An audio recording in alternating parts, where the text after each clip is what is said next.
G ವಿರುದ್ಧದ ನಿಲುವನ್ನು ಪ್ರದರ್ಶನ ಮಾಡುವುದಕ್ಕಂತಲೇ ರಾಜ್ಯ ಸರ್ಕಾರ ವಿಶೇಷ ಅಧಿವೇಶನವನ್ನು ಕರೆದಿತ್ತು. ಇವತ್ತು ವಿಶೇಷ ಅಧಿವೇಶನದ ಕೊನೆಯ ದಿನ. ಇವತ್ತು ರಣಾಂಗಣವಾಗುವಂತಹ ಸಾಧ್ಯತೆ ಇದೆ ಸೆಷನ್ನು.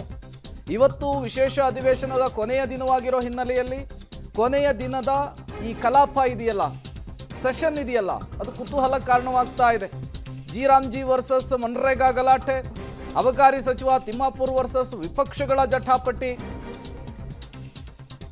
ಜಿ ಮೇಲೆ ಚರ್ಚೆ ನಿರ್ಣಯದ ಅಂಗೀಕಾರಕ್ಕೂ ಕೂಡ ಅಡ್ಡಿಯಾಗಿದೆ. ಗದ್ದಲದಲ್ಲಿಯೇ ಜಿ ವಿರುದ್ಧದ ನಿರ್ಣಯವನ್ನ ಅಂಗೀಕರಿಸಿಕೊಳ್ಳುವಂತಹ ಸಾಧ್ಯತೆ ಇದೆ. ಕಲಾಪದ ಆರಂಭದಿಂದಲೇ ಧರಣಿಯನ್ನು ಮುಂದುವರಿಸುವುದಕ್ಕೆ ವಿಪಕ್ಷ ನಾಯಕರುಗಳು ಸದಸ್ಯರುಗಳು ಪ್ಲಾನ್ ಅನ್ನು ಮಾಡಿಕೊಂಡಿದ್ದಾರೆ.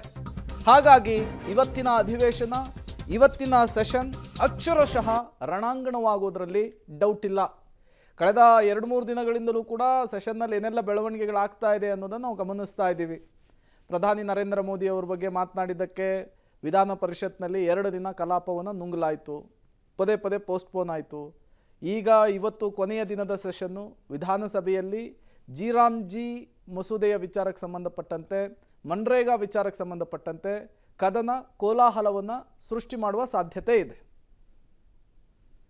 ಮತ್ತಷ್ಟು ಡೀಟೇಲ್ಸನ್ನು ಕೊಡೋದಕ್ಕೆ ಮಸೂದ್ ನೇರ ಸಂಪರ್ಕದಲ್ಲಿ ಜಾಯಿನ್ ಆಗಿದ್ದಾರೆ. ಮಸೂದ್, ಇವತ್ತು ವಿಶೇಷ ಅಧಿವೇಶನದ ಕೊನೆಯ ದಿನ, ರಣಾಂಗಣವಾಗೋದ್ರಲ್ಲಿ ಡೌಟ್ ಇಲ್ಲ ಅನ್ನೋದು ಮೇಲ್ನೋಟ ಗೊತ್ತಾಗ್ತಾ ಇದೆ.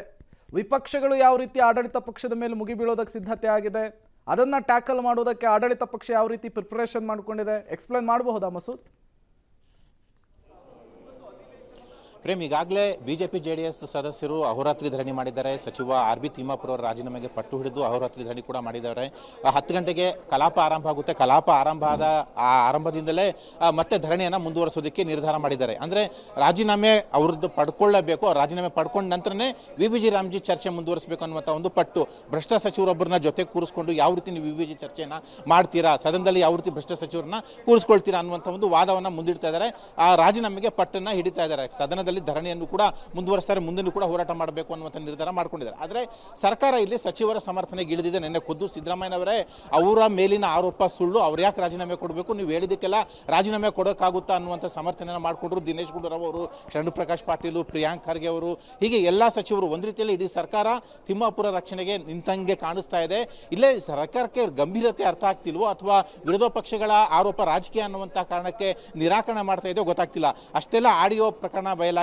ಜೊತೆಗೆ ಪದೇ ಅಬಕಾರಿ ಇಲಾಖೆಯಲ್ಲಿ ಮಂತ್ಲಿ ಮನಿ ಆಗಲಿ, ವರ್ಗಾವಣೆ ದಂಧೆ ಆಗಲಿ ಸುದ್ದಿ ಆಗ್ತಾನೆ ಇದೆ. ಆದರೂ ಕೂಡ ರಾಜ್ಯ ಸರ್ಕಾರ ಗಂಭೀರವಾಗಿ ಒಂದು ಕನಿಷ್ಠ ತನಿಖೆಗೂ ಕೂಡ ಆದೇಶ ಮಾಡಿಲ್ಲ ಅನ್ನುವಂತಹ ಆಕ್ರೋಶ ವಿಪಕ್ಷಗಳದು. ಈಗ ಅದನ್ನೇ ಪಟ್ಟು ಹಿಡ್ಕೊಂಡು ವಿಪಕ್ಷಗಳು ಧರಣಿಯನ್ನು ಮುಂದುವರಿಸೋದಕ್ಕೆ ನಿರ್ಧಾರ ಮಾಡಿರುವಂಥದ್ದು. ಆದರೆ ರಾಜ್ಯ ಸರ್ಕಾರ ಸಮರ್ಥನೆಯನ್ನು ಮುಂದುವರಿಸಿದೆ. ಹಾಗಾಗಿ ಇವತ್ತು ಸದನದಲ್ಲಿ ವಿ.ಬಿ.ಜಿ. ರಾಮ್ಜಿ ಸಂಬಂಧಪಟ್ಟಂತ ಚರ್ಚೆಯೂ ಕೂಡ ನಡೆಯುವುದಿಲ್ಲ ಅಥವಾ ರಾಜೀನಾಮೆ ಸಂಬಂಧಪಟ್ಟಂತೆಯೂ ಕೂಡ ಯಾವುದೇ ತೀರ್ಮಾನ ಆಗೋದಿಲ್ಲ. ರಣರಂಗ ಆಗೋದ್ರಲ್ಲಿ ಅನುಮಾನ ಇಲ್ಲ. ಒಟ್ಟಾರೆಯಾಗಿ ವಿ.ಬಿ.ಜಿ. ರಾಮ್ಜಿ ಕುರಿತ ನಿರ್ಣಯ ಏನಿದೆ ಗದ್ದಲದಲ್ಲೇ ಪಾಸ್ ಮಾಡ್ಕೊಳ್ಳೋದಕ್ಕೆ ರಾಜ್ಯ ಸರ್ಕಾರ ಪ್ಲಾನ್ ಮಾಡಿಕೊಂಡಿದೆ. ಅಷ್ಟರಲ್ಲೇ ಸದನ ಕೂಡ ಅನಿರ್ದಿಷ್ಟಾವಧಿಗೆ ಮುಂದೂಡಿಕೆ ಮಾಡೋದಕ್ಕೂ ಕೂಡ ತೀರ್ಮಾನ ಮಾಡಲಾಗಿದೆ ಸರ್ಕಾರ. ರೈಟ್, ಥ್ಯಾಂಕ್ ಯು ಮಸೂದ್, ತಮ್ಮ ಎಲ್ಲ ಮಾಹಿತಿಗೆ ಧನ್ಯವಾದ. ಅಲ್ಲಿಗೆ ಸೆಷನ್ ಯಾವುದೇ ಚರ್ಚೆ ಇಲ್ಲದೆ ಸರಿಯಾದ ರೀತಿಯಲ್ಲಿ ಬಳಕೆಯಾಗದೆ ಗಲಾಟೆನಲ್ಲೇ ಎಲ್ಲ ಮುಗಿದೋಗುತ್ತೆ. ಈ ಎಲ್ಲದರ ನಡುವೆ ತಿಮ್ಮಾಪುರ್ ಅವರು ನಿನ್ನೆ ಸದನದಲ್ಲಿ ಮಾತನಾಡಿದ್ರು. ವಿಪಕ್ಷಗಳ ಹೋರಾಟದ ನಡುವೆನೆ ತಿಮ್ಮಾಪುರ್ ರಾಜೀನಾಮೆಗೆ ವಿಪಕ್ಷಗಳು ಬಿಗಿಪಟ್ಟು ಹಿಡಿದಾಗ ನನ್ನದೇನೂ ತಪ್ಪಿಲ್ಲ, ಇದರಲ್ಲಿ ನನ್ನ ಪಾತ್ರ ಇಲ್ಲ, ಅಧಿಕಾರಿಗಳು ಹಣ ತಗೊಂಡಿದ್ದು ನನಗೆ ಅದರ ಸಂಬಂಧ ಇಲ್ಲ, ನಾನು ಯಾವುದೇ ಕಾರಣಕ್ಕೂ ರಾಜೀನಾಮೆ ಕೊಡಲ್ಲ ಅಂತ ಸದನದಲ್ಲಿ ಅಬಕಾರಿ ಸಚಿವ ತಿಮ್ಮಾಪುರ್ ನಿನ್ನೆ ಸ್ಪಷ್ಟಪಡಿಸಿದ್ದಾರೆ.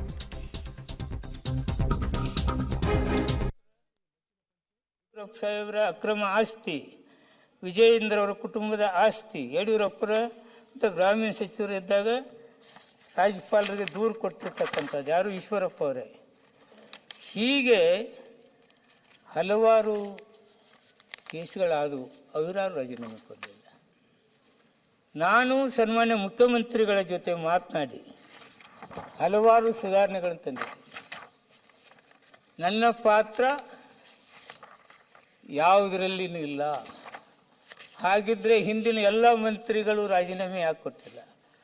ಆದರೆ ನಾನಿನ್ನು ಮುಂದೆ ಬರುವ ಅಧಿಕಾರಿಗಳಿಗೂ ಇಂಥ ಮಾತುಗಳು ಬರಬಾರದು ಅನ್ನೋದು ಒಂದೇ ಒಂದರಷ್ಟಿಂದ ಹಲವಾರು ಬದಲಾವಣೆಗಳನ್ನು ತಂದಿದ್ದೆ. ನಾನು ರಾಜೀನಾಮೆ ಕೊಡಬೇಕಾ?